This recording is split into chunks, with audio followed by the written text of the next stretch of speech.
Kalau bisa kami dijelaskan apa ceritanya kantor Kejaksaan Agung itu dikepung oleh pasukan coklat atau Brimob, pasukan Brimob. Sampai saat ini belum ada penjelasan. Hanya muncul berita di publik, kemudian bersalaman lalu selesai. Tapi apa peristiwa yang sesungguhnya, publik ingin mendapatkan penjelasan yang sejelas-jelasnya. Ada nama yang disebut-sebut sebagai tokoh utama dalam kasus timah ini. Tetapi tidak ada ujungnya. Tiba-tiba sudah sampai di tingkat penuntutan. Bahkan sudah sampai di persidangan. Kalau Pak Tom Lembong pada saat ini ditetapkan sebagai tersangka, menurut saya itu hanyalah strategi Kejaksaan Agung.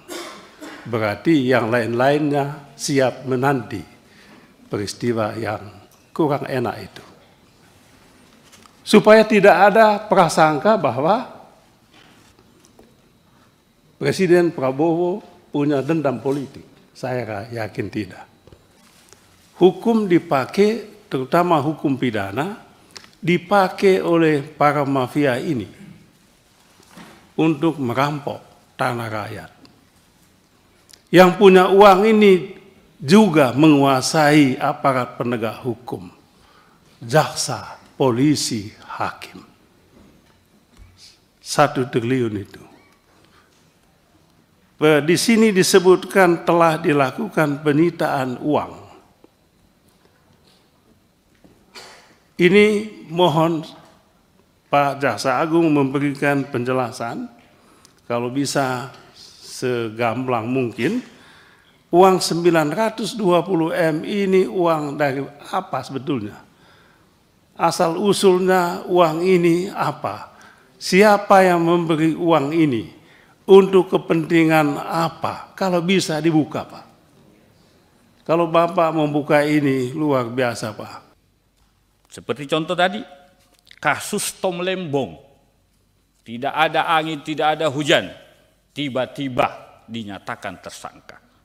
Tentu memunculkan persepsi di publik. Apakah kasus ini murni penegakan hukum? Atau jangan-jangan kasus ini orderan, pesanan? Karena yang kita takutkan adalah muncul persepsi di publik, persepsi di masyarakat bahwa penegakan hukum ini selalu tendensius. Negara satu-satunya yang punya 3 institusi penegakan hukum pemberantasan korupsi. Saya yakin tidak ada di negara lain, Pak. Dan mungkin juga Indonesia akan tercatat bahwa pejabatnya paling banyak keluar masuk penjara, Pak. Bisa dicek, Pak. Pertanyaan saya, sampai kapan pendekatan-pendekatan represif ini akan dilakukan? Ini mungkin sejarah, Pak. Kejaksaan meng-OTT hakim. Ketika hakim dalam memutus perkara Tanur ya kalau nggak salah, membebaskan, di balik putus bebasnya rupanya ada jual beli putusan. Dan luar biasa kejaksaan bisa membongkar itu. Bahkan menemukan hampir 1 T dalam rangkaian OTT itu. Jadi itu nomor 2. Nomor 3, diduga melakukan pelanggaran pidana oleh oknum Kejaksaan Agung. Juga ada. Kemudian pelanggaran kode etik juga ada. Dan cukup tinggi ini. Saya menganggap Kejaksaan Agung 5 tahun terakhir kemarin itu keren lah. Menggelegar di awal, tapi melempem makin habis. Hilang tak berjejak. Contoh, kasus Jiwasraya misalnya. Begitu heboh se-Indonesia. Selesai. Dan nggak ada ujungnya juga. Saya coba cari-cari tahu, katanya SDO-nya ini propamnya Kejaksaan Agung. Yang menangkapi para penyidik-penyidik yang salah gitu kan. Pertanyaan saya, sudah berapa banyak jaksa-jaksa nakal yang ditangkap oleh SDO ini? Dalam rangka menjalankan tugasnya menyidik. Penting kita dengarkan ini supaya clear ini apa yang terjadi. Nanti saya masuk ke sumber daya alam tadi yang import gula tadi. Kami merasakan, mendengarkan percakapan di publik. Penanganan penangkapan kasus Tom Lembong itu syarat dengan dugaan balas dendam politik. Itu yang kami dengarkan. Itu yang kami rekam. Mohon klarifikasi ini. Ada penyergapan dari Kejaksaan Agung ke Pertamina. Apakah betul? 1,7 triliun itu. Karena setelah itu senyap-senyap hilang. Satu-satunya saran kita adalah Pertamina. Tetapi saya melihat 5 tahun terakhir, kecuali yang kemarin kalau benar 1 November, tidak ada kasus satupun dari Pertamina yang diambil oleh Kejaksaan. Kenapa? Karena itu masuk proyek strategis nasional, baru masuk ke proyek PPS, pendampingan proyek strategis. Ini jadi soal yang saya lihat tadi di situ. Termasuk kritik saya, jangan buat jaksa aktif menjadi bagian legalnya Pertamina. Memanggil mereka dan para pihak yang melakukan tender-tender itu semua. Jumlahnya ribuan, jumlahnya ratusan triliun. Kenapa teman-teman diam saja? Jebol terus ini Pertamina kita, jebol terus ini swasembada energi kita. Sementara Presiden Prabowo bilang, bocor, bocor, bocor, bocor. Nah, kalau penegakan hukumnya baik, tentu akan baik. Mungkin saya prolog aja dulu. Untuk kasus Tom Lembong sama sekali kami tidak pernah ada masuk soal politik. Kami hanya yuridis dan itu yang kami punya. Kemudian untuk judi online kami memang belum nyampe ke kami karena kami di eranya penuntutan, masih penyidikan ada di Mabes Polri. Kemudian kan ada pegawai yang ikut, ya jujur aja ada pegawai yang ikut dan hanya iseng-iseng aja di bawah 5 ribuan begitu Pak. Dan terkait pengepungan Kejaksaan Agung dilakukan, jujur aja dilakukan oleh oknum Brimob. Oknum Brimob yang tertangkap oleh kami serahkan ke Mabes Polri dan kami tidak monitor lagi soal itu. Tentang perda timah dan timah ini kami tidak akan terhenti di situ. Memang ada isu-isu si A, si B. Di dalam hasil pemeriksaan terhadap para tersangka, saya tadinya mengharapkan dia bunyi siapa di belakangnya, atau siapa pemilik modalnya, atau siapa pelaku yang lain. Jadi mereka tutup mulut. Pak Ketua Pimpinan Komisi 3, Bapak Ibu anggota Komisi 3 yang saya banggakan, Bapak Jaksa Agung, Wakil Jaksa Agung, Pak Kajam, dan Pak Kajati dari seluruh Indonesia yang saya banggakan. Saya juga menyampaikan profesiat kepada Pak Jaksa Agung. Periode lalu yang saat ini pada pemerintahan Presiden Prabowo juga dipercaya menjadi Jaksa Agung. Ini berarti punya prestasi lah. Yang kedua, saya tadi mengikuti perkenalan Pak Kajati. Ada beberapa yang perempuan. Saya memberikan apresiasi atas promosi untuk jaksa-jaksa yang perempuan ya. Tapi sempat saya bertanya, mengapa tidak ada yang di depan ini, Pak? Di depan semua laki-laki, atau mungkin saya punya mata agak tidak jelas begitu, mungkin ada yang semua semua laki-laki ya kalau saya tidak salah. Ya kalau di sini, di sana Pak. Mohon maaf saya kalau pakai kacamata saya bisa lihat dengan jelas. Tapi kacamata kadang-kala berat sekali kalau membawanya. Yang kedua saya ingin menanggapi kasus yang dengan spesifik disebutkan di sini. Apa yang sebetulnya saya butuhkan, dan saya yakin ini juga dibutuhkan oleh publik, adalah penjelasan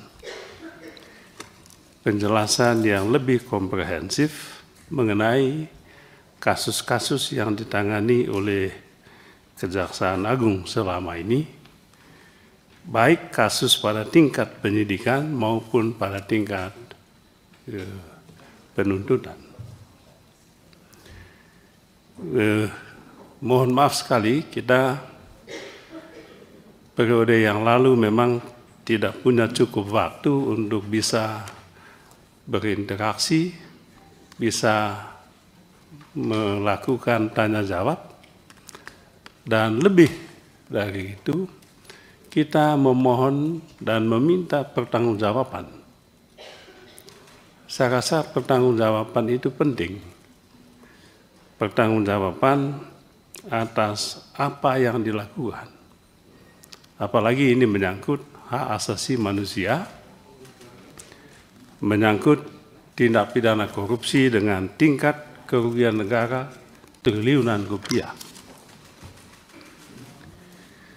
Saya mulai misalnya dengan kasus tindak pidana tata niaga komoditas timah, PT Timah. Disampaikan tadi bahwa kasus ini sudah sampai pada tingkat penuntutan, tapi juga penyidikan. Jadi ada yang pada tingkat penyidikan, ada yang pada tingkat penuntutan. Kasus timah ini. Ada dua fenomena yang muncul ketika Jaksa Agung menangani kasus timah. Dan kami mohon penjelasan. Yang pertama adalah, kalau bisa kami dijelaskan apa ceritanya kantor Kejaksaan Agung itu dikepung oleh pasukan coklat atau Brimob, pasukan Brimob. Sampai saat ini belum ada penjelasan. Hanya muncul berita di publik, kemudian bersalaman lalu selesai. Tapi apa peristiwa yang sesungguhnya, publik ingin mendapatkan penjelasan yang sejelas-jelasnya. Saya yakin Pak Jaksa Agung tidak punya keengganan untuk menjelaskan ini. Kalau pada periode yang lalu enggan menjelaskan itu masuk akal. Tapi di era baru ini, saya yakin keengganan itu tidak ada lagi. Oleh sebab itu, inilah momentum yang pas bagi Jaksa Agung untuk menjelaskan ini selengkap-lengkapnya. Yang kedua yang berkaitan dengan kasus timah, yang pernah saya dalam rapat periode yang lalu di tempat ini, ada nama yang disebut-sebut sebagai tokoh utama dalam kasus timah ini. Tetapi tidak ada ujungnya. Tiba-tiba sudah sampai di tingkat penuntutan. Bahkan sudah sampai di persidangan. Nah, saya tadi membaca laporan Pak Jaksa Agung masih ada pada tahap penyidikan. Saya menduga yang saya sebut-sebut tadi akan berada pada tahapan ini. Ini dugaan saya juga tidak tahu. Kami menunggu, kami memantau, dan kami selalu mendoakan Pak Jaksa Agung supaya tetap sehat, kuat, dan punya keberanian. Keberanian itu yang penting Pak Jaksa Agung. Dan Bapak punya keberanian itu. Yang kedua, begitu Pak Jaksa Agung, Kejaksaan Agung, maksud saya, menetapkan salah satu menteri, ex-menteri di Kementerian Perdagangan 2015-2022, saya menyatakan salut dan kami mendukung penuh itu. Silakan lakukan. Tetapi ada pertanyaan publik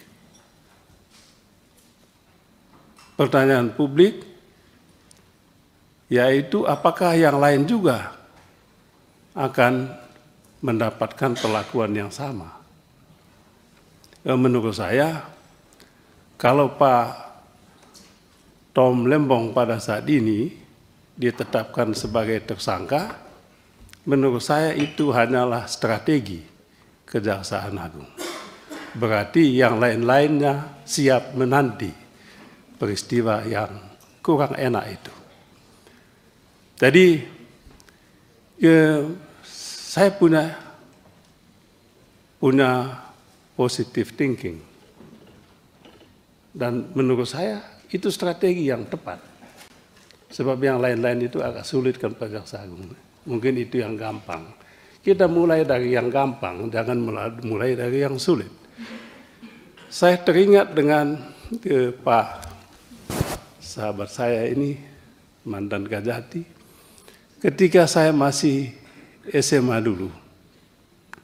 Guru saya mengatakan, Pak Beni, kalau mau menjawab pertanyaan pada saat ujian, mulailah dengan yang gampang. Jangan mulai yang sulit. Sebab yang sulit ini nanti tidak selesai jawab, waktunya habis. Saya teringat dengan nasihat guru saya ini ketika Kejaksaan Agung begitu lincah menetapkan saudara Tom Lembong jadi tersangka dalam kasus impor gula ini. Itu pintu masuk. Mudah-mudahan pintu masuk betul Pak Jaksa Agung. Jadi jangan sampai batas sampai di pintu masuk. Jadi itu pintu masuk supaya apa? Duc in altum dalam bahasa Yunani kuno harus duc in altum. Maksudnya apa? Masuk lebih dalam lagi.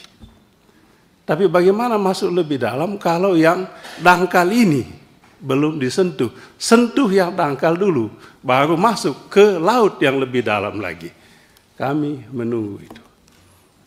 Kami juga berdoa supaya Bapak sehat, Bapak kuat, lebih lagi Bapak punya keberanian untuk masuk ke laut yang lebih dalam lagi. Ada berapa menteri di kementerian itu, Mas Bambang? Ada 5 ya? Iya. Supaya tidak ada prasangka bahwa Presiden Prabowo punya dendam politik. Saya yakin tidak. Saya tadi pagi juga membaca berita headline Kompas. Bapak Presiden kita dalam pertemuan di Amerika dengan masyarakat Indonesia, Amerika dengan tegas disebutkan korupsi adalah kanker ekonomi. Apa yang Bapak lakukan ini sudah sangat tepat. Lanjutkan, Pak. Jangan berhenti. Kalau bisa, Pak Ketua, 3 bulan lagi kita rapat di sini. Kita menagih yang lain-lainnya ini. Mohon Bapak Jaksa Agung tetap solid di dalam penting Pak. Di Bapak Jaksa Agung didukung oleh 38 Kajati ini. Saya rasa tidak ada yang tidak setuju dengan Pak Jaksa Agung. Semua dukung. Kita juga dukung Pak. Cuman dukungan kami, partai kecil kami sekarang, cuman 44 kursinya. Tapi mudah-mudahan ke depan bisa bangkit lagi.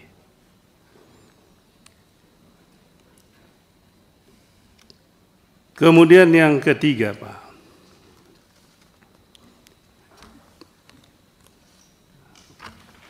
kami ingin menyentuh sedikit, mungkin tidak disinggung di sini, tapi ada teman tadi yang menyampaikan, itu kasus mafia tanah. Mengapa saya sebut mafia tanah ini penting? Sebab yang terjadi adalah hukum dipakai. Hukum dipakai, terutama hukum pidana, dipakai oleh para mafia ini untuk merampok tanah rakyat. Jadi betul sekali apa yang disampaikan oleh Bapak Presiden Prabowo dalam bukunya Indonesia Paradoks itu. Hukum kita dikuasai oleh yang punya uang. Yang punya uang ini juga menguasai aparat penegak hukum, jaksa, polisi, hakim. Itu disampaikan dalam buku beliau. Nah, oleh sebab itu Pak Jaksa Agung kami mohon perhatiannya. Pasal tentang pemalsuan, pasal tentang memasukkan akta dokumen palsu dalam akta resmi, itu dipakai oleh aparat penegak hukum di tingkat penyidikan. Untuk apa? Sekedar untuk menyatakan bahwa dokumen ini palsu, tapi tujuannya itu adalah ingin mengambil alih properti pihak lain. Dengan cukup mendapatkan putusan di pengadilan bahwa dokumen ini tersangka, terdakwa telah melakukan tindak pidana pemalsuan dokumen dengan hukuman hanya sebulan. Bagi mafia tidak penting hukuman sebulan atau setahun. Yang penting adalah putusannya bahwa yang bersangkutan terbukti melakukan tindak pidana pemalsuan. Dan itu kemudian dijadikan alasan novum untuk kemudian mengajukan PK lagi untuk kasus perdata yang sudah jelas-jelas ada pemenangnya. Ini cara kerja mafia ini, Pak. Kemudian yang terakhir, Pak, ini tadi juga disinggung soal temuan 1 triliun itu. Di sini disebutkan telah dilakukan penyitaan uang. Ini mohon Pak Jaksa Agung memberikan penjelasan, kalau bisa segamblang mungkin, uang 920 M ini uang dari apa sebetulnya? Asal usulnya uang ini apa? Siapa yang memberi uang ini? Untuk kepentingan apa? Kalau bisa dibuka, Pak. Kalau Bapak membuka ini luar biasa, Pak. Bapak adalah pahlawan hukum di Republik ini. Jadi jangan sampai ini dipetieskan. Jangan sampai kasus ini begitu saja menguap. Pak Jaksa Agung, ini momentum Bapak untuk tunjukkan bahwa Bapak betul-betul ingin menegakkan hukum. Hukum tidak tajam ke yang kecil, yang lemah, tapi tajam juga ke yang punya kuasa uang dan kuasa yang lain-lainnya. Ini yang bisa saya sampaikan, Pak Jaksa Agung. Sekali lagi kami mendukung penuh, Pak. Lanjutkan prasangka politik biasa. Yang penting Bapak harus tunjukkan bahwa prosedur hukum untuk tegaknya keadilan Bapak tegakkan. Sekian, terima kasih. Nilainya triliun-triliunan, Pak. Ini sangat selaras dengan apa yang menjadi harapan, ekspektasi publik, bahwa sejatinya penegak hukum itu harus menarget kasus-kasus kelas kakap, bukan kasus-kasus kelas teri. Dan ini banyak tumpuan harapan masyarakat. Tetapi yang jadi pertanyaan kemudian seperti halnya apa dikemukakan oleh senior kita, Bung Hinca Panjaitan. Seringkali penegak hukum kita awalnya bagus. Pendekatannya represif sensasional, heboh, luar biasa. Tetapi tak kadang dalam proses penanganannya, orang-orang yang disebut aktor terlibat, kadang-kadang dipersempit, bukan diperluas. Saya tidak akan bicara kasuistik di sini, Pak. Tapi ini menjadi koreksi bersama kita. Bahwa sejatinya penegakan hukum itu harus fair dan berkeadilan. Seperti contoh tadi, kasus Tom Lembong. Tidak ada angin, tidak ada hujan. Tiba-tiba dinyatakan tersangka. Tentu memunculkan persepsi di publik. Apakah kasus ini murni penegakan hukum? Atau jangan-jangan kasus ini orderan, pesanan? Karena yang kita takutkan adalah muncul persepsi di publik, persepsi di masyarakat bahwa penegakan hukum ini selalu tendensius. Hanya menarget orang-orang tertentu, menarget kasus-kasus lama. Nah itu kita tidak mau, Pak. Saya percaya Pak Jaksa Agung pasti selalu meluruskan dan memurnikan penegakan hukum. Yang kedua, di Indonesia ini Pak, luar biasa kita ini.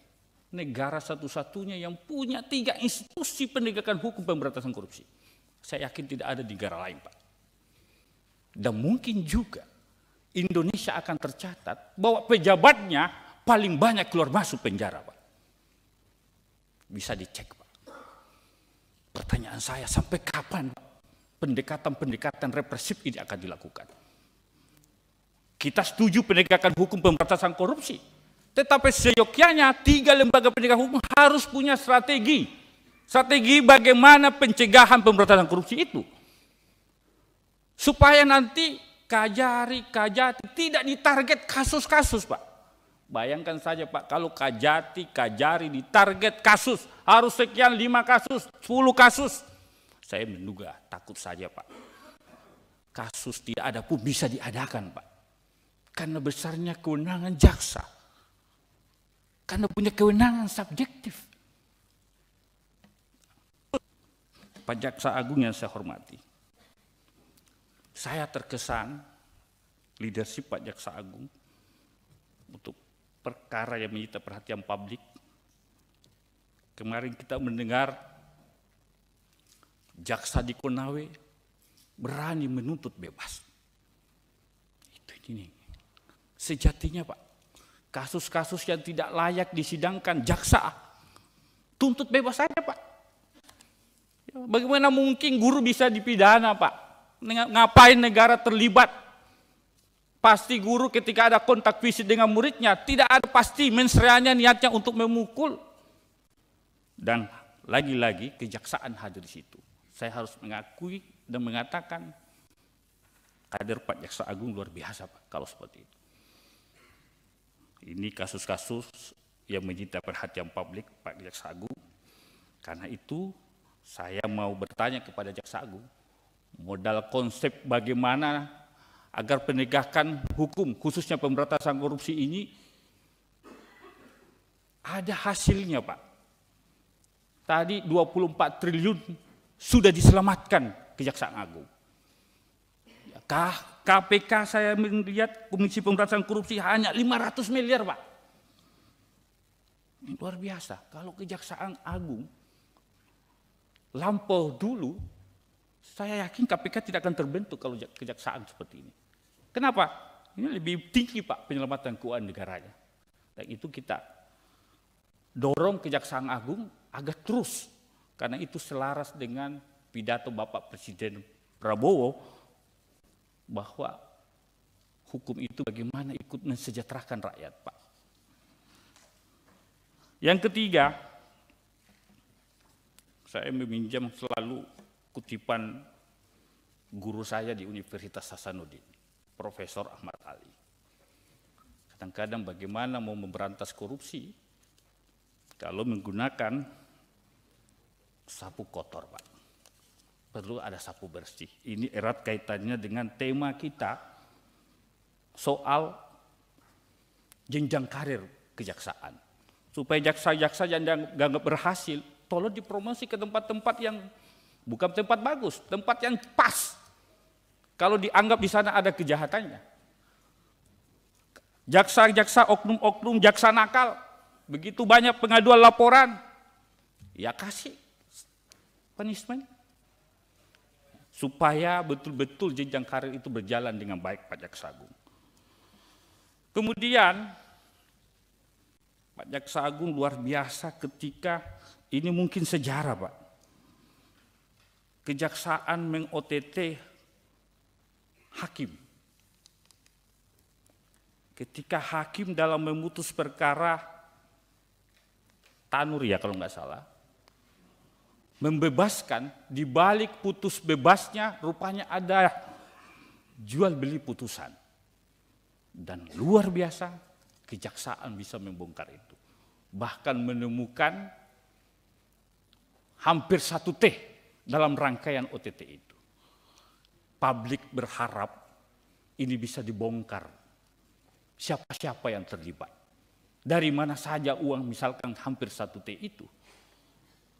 Ini menarik, Pak Jaksa Agung. Dan saya kira yang terpenting Pak Jaksa Agung bagaimana memulihkan hubungan kembali dengan institusi peradilan.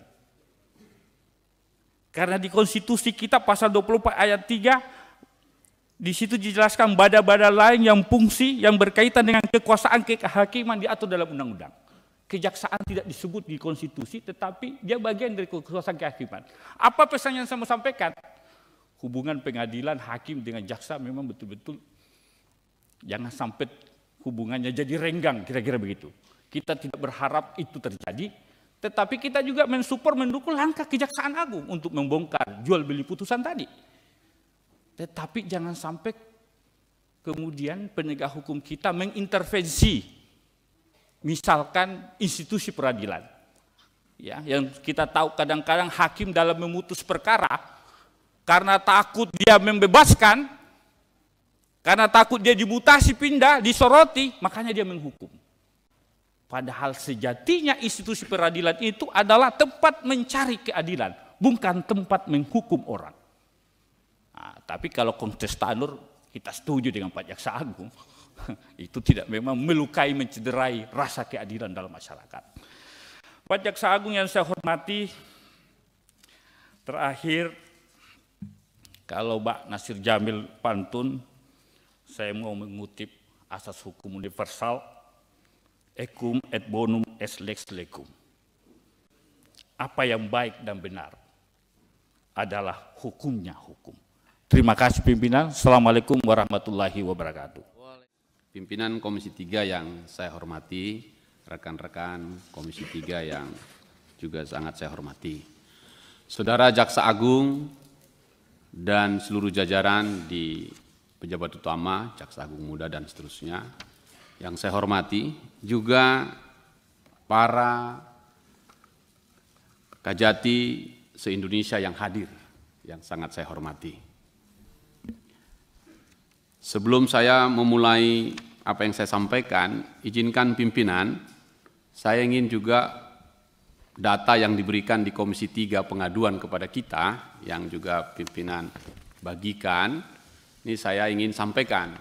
Pertama, statistik pengaduan masyarakat ke Komisi 3 untuk Kejaksaan Agung. Jadi masyarakat pun banyak yang mengadu ke Komisi 3 yang harus kami tindak lanjuti. Di periode 2019-2024, Komisi 3 mendapatkan 104 kasus pengaduan masyarakat terkait Kejaksaan Agung. Jumlah pengaduan masyarakat tersebut berkontribusi sebanyak 12,2% dari total keseluruhan pengaduan masyarakat yang masuk ke Komisi 3 sebanyak 858 kasus. Artinya ini reaksi dan respon kepada kita. Dan ini harus kita hormati karena keberanian masyarakat untuk menyampaikannya ke kita. Yang ketiga, 104 kasus pengaduan masyarakat tersebut berasal dari 15 provinsi, berarti 15 kajati. Dari total 38 provinsi yang ada di Indonesia. Khusus dari dapil saya, Sumatera Utara itu 8,6%. Jadi banyak juga ini pengaduannya. Apa saja yang diadukan itu ternyata satu tentang profesionalitas pelayanan publik, cukup tinggi juga. Kemudian penyalahgunaan wewenang. Ini nanti kita mau diskusikan ini. Power tends to corrupt, gitu kan. Power must be correct by another power, gitu.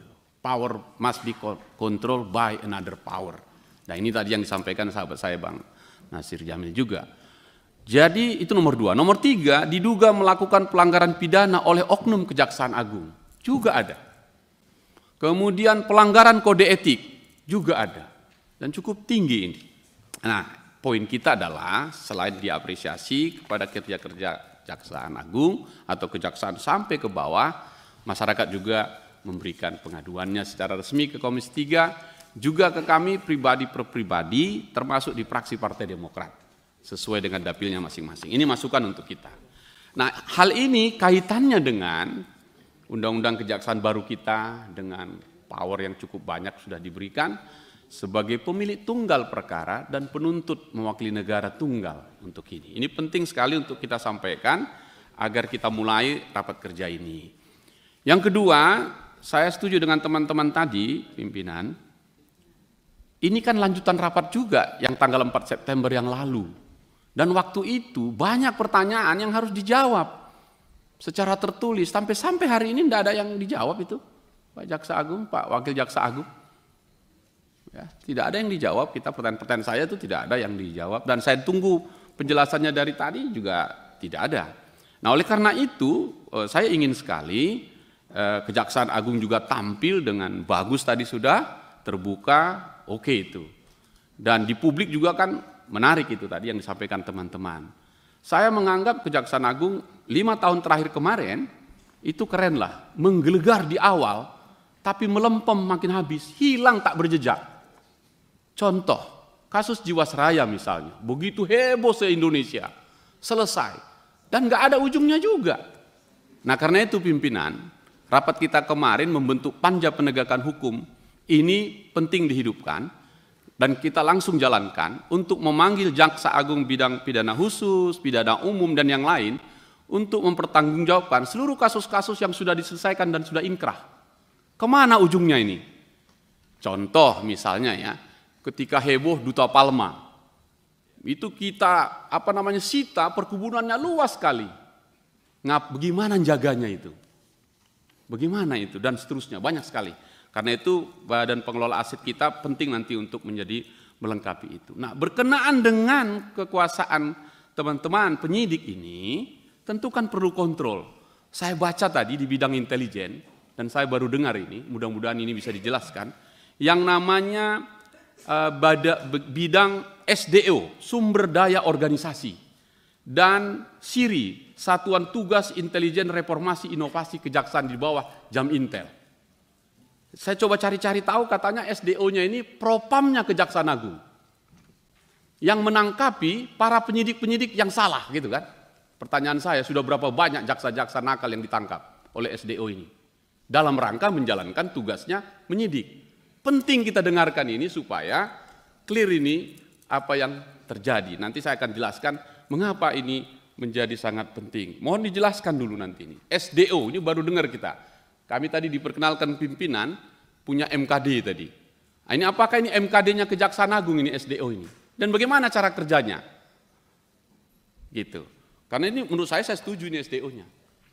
Tetapi perlu dijelaskan kepada kita untuk hal-hal seperti itu. Nah, dari situ pimpinan saya sepakat dengan Jaksa Agung, apa yang kita lakukan ini adalah check and recheck, mengawasi kekuasaan yang satu oleh kekuasaan yang lain. Nah, 5 tahun yang lalu saya kira bagus sekali konsepnya. Sekarang itu nawacita. Sekarang astacita. Dari 10 menjadi 8. Dan tadi saya dengarkan tadi yang astacita, bagus ini Pak Jaksa Agung dengan grand strateginya. Saya ingin fokus ke astacita nomor 2 dan nomor 7. Nomor 2 itu adalah pengelolaan sumber daya alam. Ya, untuk swasembada pangan, energi, dan air kalau saya simpulkan begitu. Yang ketujuh, tugasnya kejaksaan atau aparat penegak hukum mencegah dan memberantas korupsi agar tidak bocor ini APBN kita. Saya setuju. Dan sumber daya alam ini besar sekali.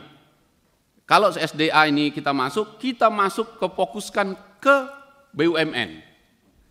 Nah, ketika sudah bicara BUMN, saya kemarin sampaikan kepada Bapak Jaksa Agung dan kawan-kawan soal selamatkan Bangka Belitung, Save Bubble, dan sudah masuk di situ. Dan waktu itu rekan saya, sahabat saya Bung Beni menanyakan juga, udah berhenti di situ atau masih lanjut ini perkara? Kalau waktu itu kan hebohnya luar biasa, setelah itu hilang senyap-senyap. Kita minta ini nanti dijelaskan lagi sampai mana, berhenti di situ atau sampai ke atasnya itu. Nah, saya kira panja kita pimpinan harus masuk ke soal selamatkan Bangka Belitung. Nah, yang kedua, saya ingin juga masuk ke sumber daya alam tadi yang import gula tadi. Kami merasakan, mendengarkan percakapan di publik. Penanganan penangkapan kasus Tom Lembong itu syarat dengan dugaan balas dendam politik. Itu yang kami dengarkan. Itu yang kami rekam. Karena itu kita sampaikan.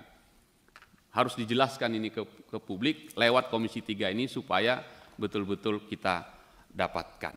Sekarang saya masuk ke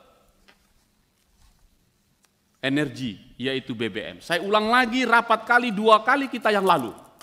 Baik dengan Wakil Jaksa Agung maupun Jaksa Agung. Yaitu tentang kritik saya. Mana batas bara api antara penindakan dengan mitigasi. Di situ yang selalu kita pikirkan. Kalau Datun dan Jamintel kelihatannya mau mitigasi. Jampitsus dan Jampidum pencegahan atau penindakan begitu. Saya mencoba menelusuri Pertamina ini. Menurut saya Pertamina ini seperti kapal Titanic yang besar sekali, tapi oleng dengan beban yang sangat berat. Dia punya anak perusahaan sampai cucu dan cicit lebih dari 200 perusahaan.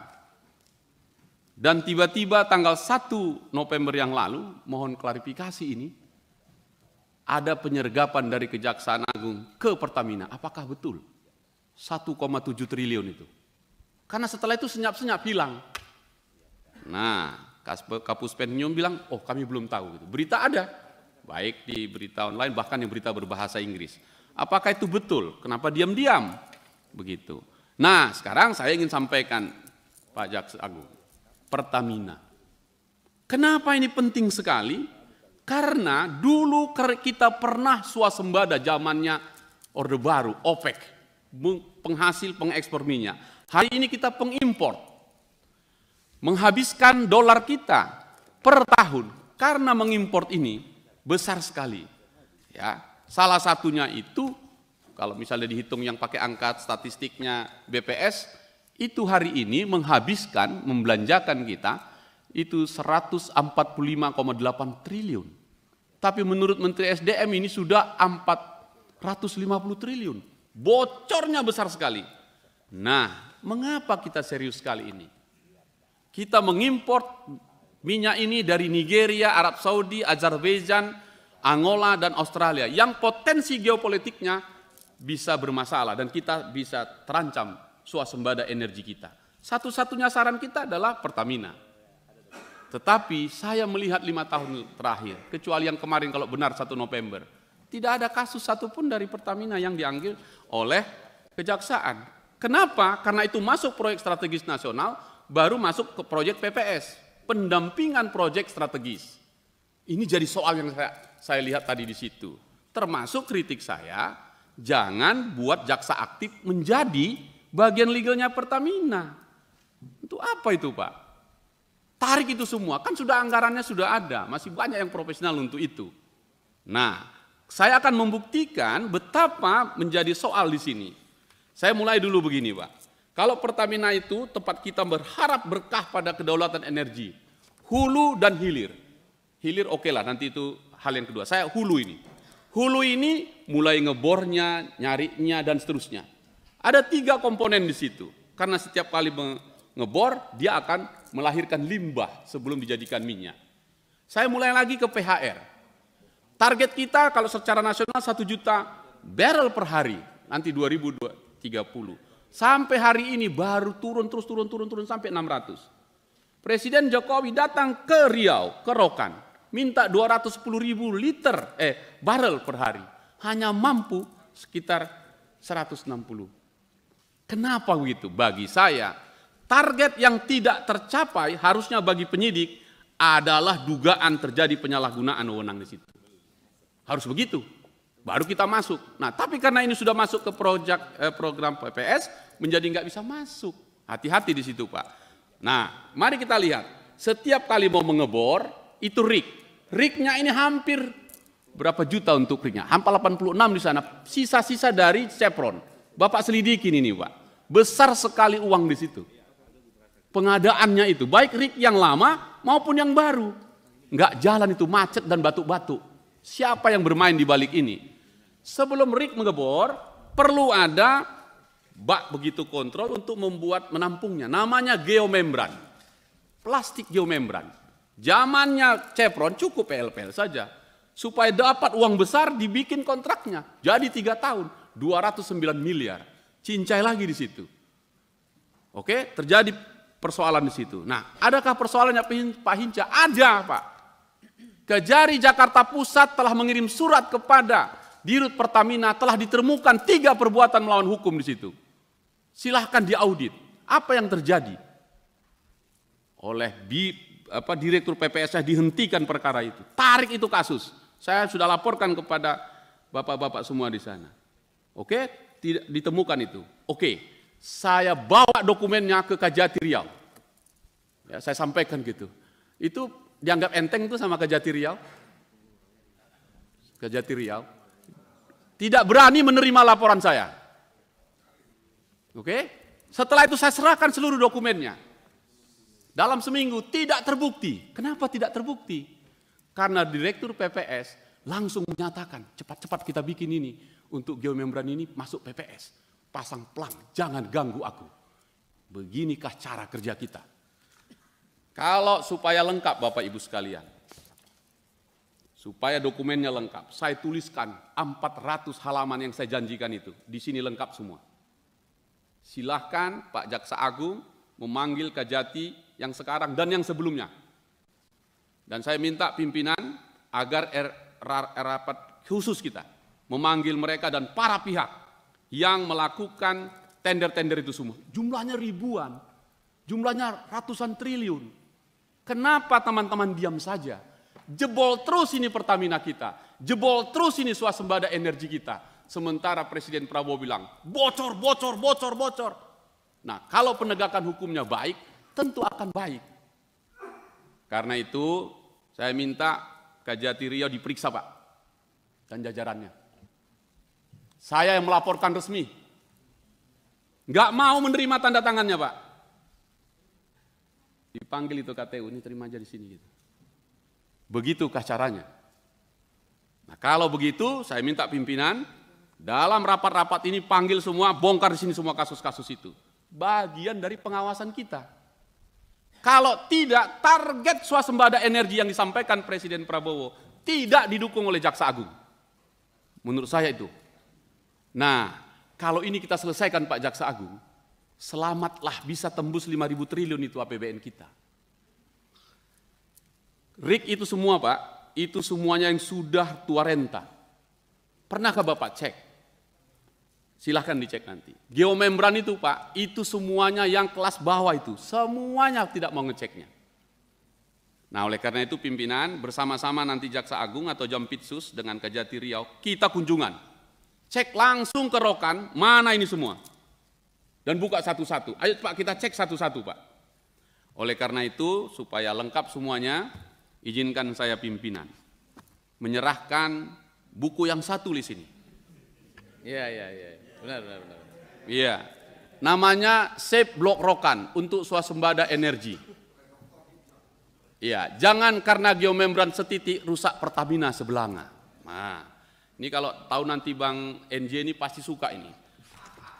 Satu lagi tentang Save Bubble. Saya ingin bacakan gurindamnya ini Pak. Kalau tadi pantun pimpinan, saya mau bacakan gurindam. Kalau di Melayu ada gurindam 12. Saya punya gurindam 13. Supaya cocok Panjaitan 13. Jangan karena kecurangan setitik rusak tender Sebelanga. Jangan karena tender setitik rusak geomembran Sebelanga. Jangan karena geomembran setitik rusak blok Rokan Sebelanga. Jangan karena blok Rokan setitik rusak Pertamina Hulu Rokan Sebelanga. Jangan karena Pertamina Hulu Rokan setitik rusak Pertamina Sebelanga. Jangan karena Pertamina setitik rusak BUMN Sebelanga. Jangan karena BUMN setitik rusak APBN Sebelanga. Jangan karena APBN setitik rusak pemimpinnya Sebelanga. Jangan karena pemimpinnya setitik rusak rezim Sebelanga. Jangan karena rezim setitik rusak ketahanan energi Sebelanga. Jangan karena ketahanan energi rusak swasembada energi Sebelanga. Jangan karena swasembada energi setitik rusak Indonesia Emas 2045 Sebelanga. Jangan karena Indonesia Emas 2045 setitik rusak semesta Sebelanga. Ini pesan moral sekaligus penguatan dan energi bagi Kejaksaan Agung. Kita selamatkan energi kita Pak, selamatkan Pertamina. Saya berterima kasih kepada Presiden Prabowo yang setelah mengganti Dirut Pertamina yang baru, mengganti komisaris utama yang baru, mudah-mudahan ini Pertamina baru, saya mau kejaksaan baru memeriksa Pertamina ini. Karena kalau salah di bawah juga sampai ke atas, tidak pernah ikan busuk hanya di ekornya, kepalanya juga. Karena itu saya minta buat Satgas khusus Pak Jaksa Agung, periksa semua proyek-proyek tender yang ada di Pertamina, di BUMN, termasuk juga di PT Timah. Karena itu kekayaan alam kita, untuk menyelamatkan APBN kita. Izinkan saya pimpinan, sudah ngambil waktu, tapi saya serahkan juga, supaya jelas bahwa ruangan ini terlalu sempit, Jaksa Agung menyampaikan pikiran-pikiran besar. Karena itu izinkan saya menulis mengikuti jalan pikiran Bambang Susatyo, senior saya. Ayo silakan Pak. Kita secara keseluruhan tadi kalau masalah tadi rata-rata membahas perkara Tom Lembong itu hanya bagian masukan. Sebetulnya ada perkara-perkara lain yang tadi menjadi masukan dari kawan-kawan yang nantinya kita akan perdalam di kesempatan yang lain. Silakan Pak Jaksa Agung. Baik, mungkin saya prolog aja dulu. Untuk kasus Tom Lembong sama sekali kami tidak pernah ada masuk soal politik. Kami hanya yuridis dan itu yang kami punya. Soal nanti apa yang menjadi hal-hal yang bergulir di media, nanti akan saya minta Jampitsus untuk menyampaikannya. Karena untuk menetapkan seseorang menjadi tersangka itu tidak mudah. Kami melalui proses tahapan-tahapan yang sangat rigid dan tidak mungkin kami menentukan seseorang menjadi tersangka. Ini akan melanggar HAM. Kami pasti hati-hati. Nanti Jampitsus akan menyampaikan apa dan mengapanya. Baik, karena waktunya saya singkat sekali. Yang pertama untuk senior saya, Pak Bambang Susatyo. Soal nama-nama kasus ya yang 1T. Saya nanti juga saya minta Jampitsus mungkin untuk menyampaikannya. Karena ini sangat teknis, kami tidak bisa terbuka begitu. Karena ini akan menjadi perkembangan dalam penanganan perkaranya. Gitu. Kemudian bisa interupsi Pak. Iya, kaitan ini ya Pak Beni. Jaksa Agung kalau bisa mungkin nama-nama jangan dibuka. Kalau bisa ada rapat khusus tertutup untuk itu. Begini, izin Jangan Bapak. dibuka di sini. Ya. Ya, nanti gini Pak Beni. Nanti kan tadi kita sudah bicara bahwa nanti akan ada rapat-rapat lanjutan yang mungkin nanti kan ada yang dalam proses penyidikan dan lain-lain mungkin dibuka. Nanti kita bicara tertutup. Izin, tetapi kami mohon izin Pak Beni, kami sudah koordinasi dengan Hakim Agung Pengawas. Dan Hakim Agung Pengawas sudah diberikan jalur untuk masuk memeriksa. Jadi itu kami skip di situ gitu Pak. Kemudian untuk judi online kami memang belum nyampe ke kami karena kami di eranya penuntutan masih penyidikan ada di Mabes Polri. Kemudian akan ada pegawai yang ya jujur aja ada pegawai yang ikut dan hanya iseng-iseng aja di bawah 5 ribuan begitu Pak.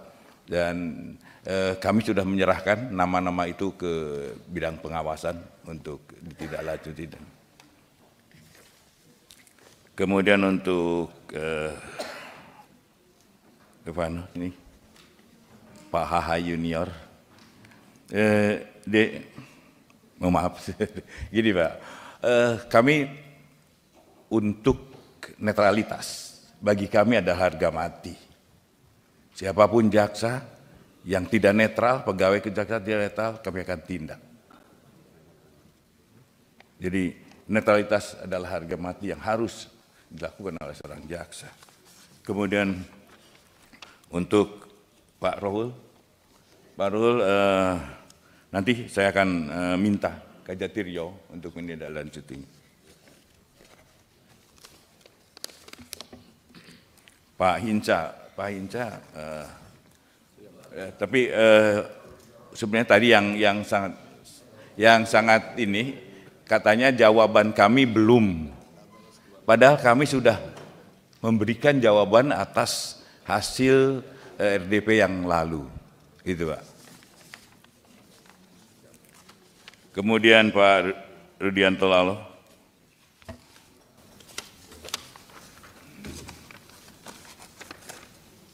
Jadi untuk saya sampaikan untuk memenuhi seseorang jadi tersangka minimal 2 alat bukti nanti akan sekalian disampaikan juga oleh saudara.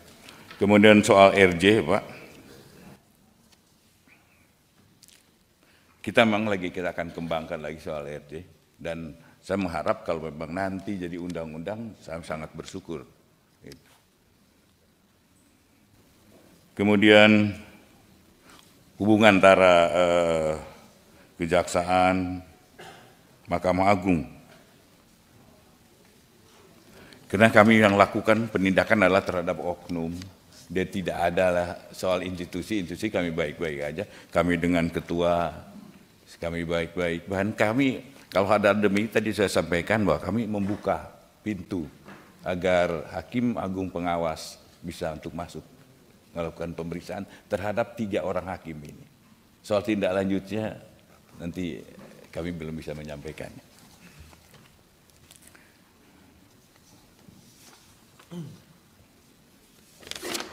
Kemudian untuk Pak Suding, mungkin singkat aja mohon izin nih.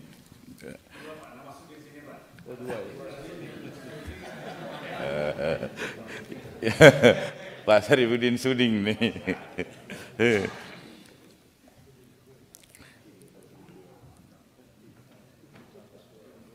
Jadi pada dasarnya kami tetap komitmen tetap menjaga objektivitas. Kemudian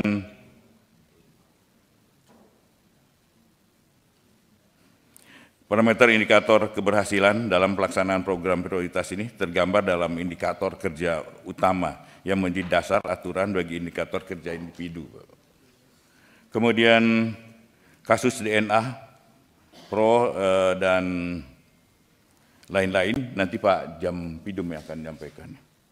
Dari kasus OTT PN Surabaya masih proses pada tahap penyidikan Bapak. Jadi mungkin nanti juga sekalian Jampisus akan menyampaikannya.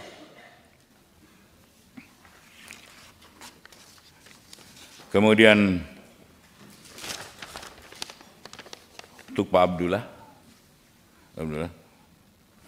kami tidak tebang pilih dalam penanganan satu perkara. Kalau memang sudah cukup bukti, ya kami pun dengan diam. Dan kasus apapun, kalau ada masukan-masukan pada kami, Informasi-informasi yang ada kami, yang kami bisa tindak lanjuti, akan kami tindak lanjuti.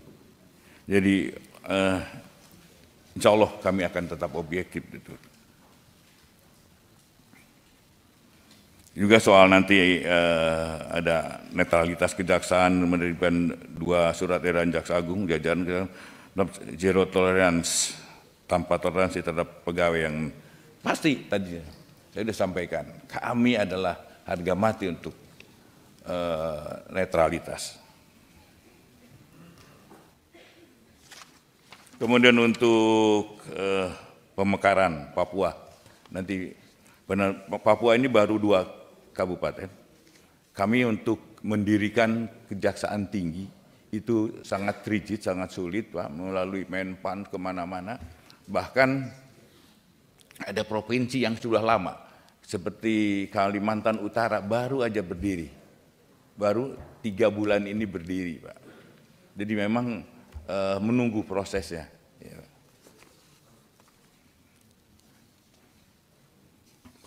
Kemudian untuk Pak Tandra,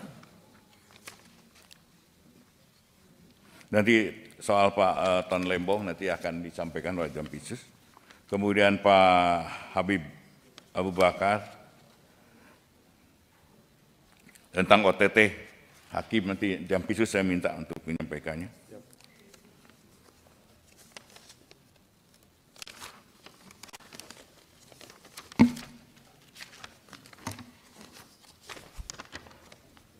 Untuk Pak Beni,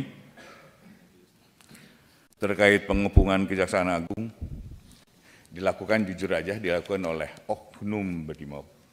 Oknum Brimob yang tertangkap oleh kami serahkan ke Mabes Polri, dan kami tidak monitor lagi soal itu. Kemudian penanganan perkara dasarnya pada hukum acara perdana yang berlaku, termasuk tentang perda timah, dan timah ini ada, kami tidak akan terhenti di situ. Memang ada isu-isu si A, si B. Di dalam hasil pemeriksaan terhadap para tersangka, saya tadinya mengharapkan dia bunyi siapa di belakangnya, atau siapa pemilik modalnya, atau siapa pelaku yang lain. Jadi mereka tutup mulut, tidak ada menyebutkan si A yang sering disebut-sebut, Bapak, di media. Saya tadinya mengharapkan ada keterbukaan daripada para tersangka atau saksi. Tapi sampai saat ini belum, Pak Ben. Mudah-mudahan nanti sudah ada berita ini di media, dibaca, supaya tidak takut lagi untuk menyebutkan.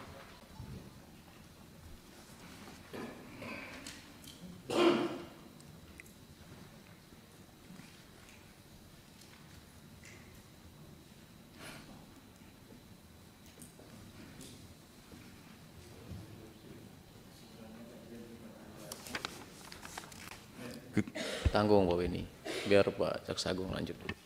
Kemudian soal pemalsuan yang kerap digunakan oleh mafia tanah.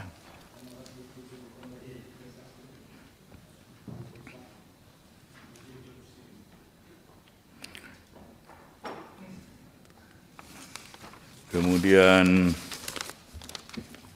Ibu Sari nanti biar diterangkan apa, mengapa, dan kenapa kami menentukan Tom Lembong menjadi tersangka.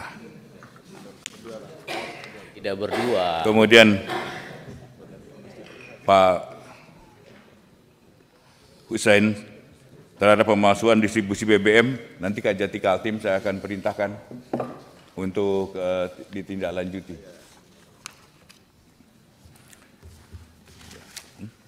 Saya kira itu, yang lain-lainnya mohon kesempatan. Begini Pak Jaksa Agung, ini penjelasan dari Jampitsus maupun Jampidum karena jam teknis, karena mungkin nanti kita tidak bahas satu per kasus satu nih, misalnya kayak Tom Lembong dan lain-lain, ini agak lebih teknis lagi. Ini mohon izin anggota, apa mau dibahas sekarang atau nanti kita bikin rapat tertutup atau rapat lagi dalam kesempatan yang lain? Ayo silakan. Kedua, saya mengusulkan kita buat rapat khusus teknis. Sebab soal tadi itu kan Pak Jaksa Agung, saya ingin supaya Pak Jaksa Agung ini memberikan trust kepada publik. Oleh sebab itu keterbukaan itu penting. Ya, tadi kalau Pak Jaksa Agung bilang hanya menunggu namanya disebut-sebut kan enggak elok juga kan Pak Jaksa. Kan kita semua, saya takut publik kan nonton ini. Kalau penjelasannya namanya tidak disebut dan itu dijadikan alasan untuk tidak diproses kan lucu juga. Ya, nanti. Itu maksudnya. Oleh sebab itu saya mohon Pak Ketua kita buka rapat khusus untuk bahas tuntas soal ini. Terima kasih. Iya. Baik, jadi nanti Pak Jaksa Agung kita akan buat rapat khusus dalam kesempatan yang lain. Silakan. Terima kasih Pak Ketua. Justru saya bersyukur. Saya sudah menerangkan ke media, ke masyarakat. Ini loh yang sebenarnya. Dan bagi saya,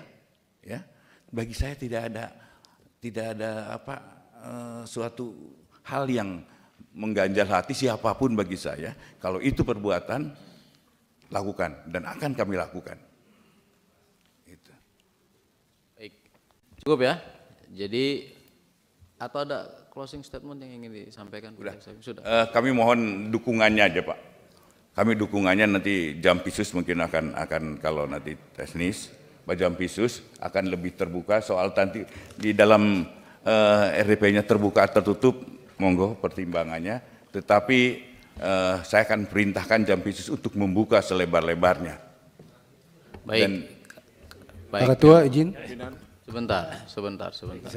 Pimpinan. Karena ini kan waktunya sebetulnya sudah habis.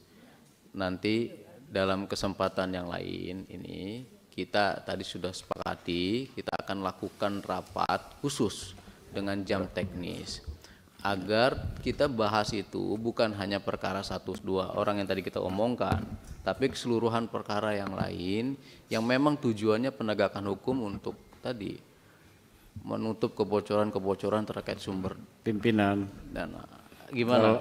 Sebentar. Kalau bicara masalah penegakan hukum itu jangan batasi ruang dan waktu. Baik. Ya. Begini. Saya setuju pandangan Pak Bini tadi. Ya.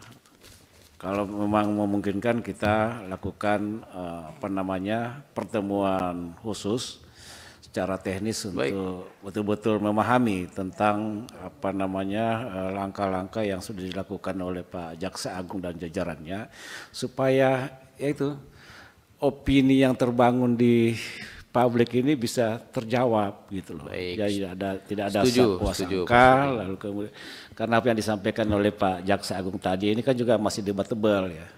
Untuk menetapkan seseorang itu hanya didasarkan pada keterangan saksi, tapi kan 183 jelas.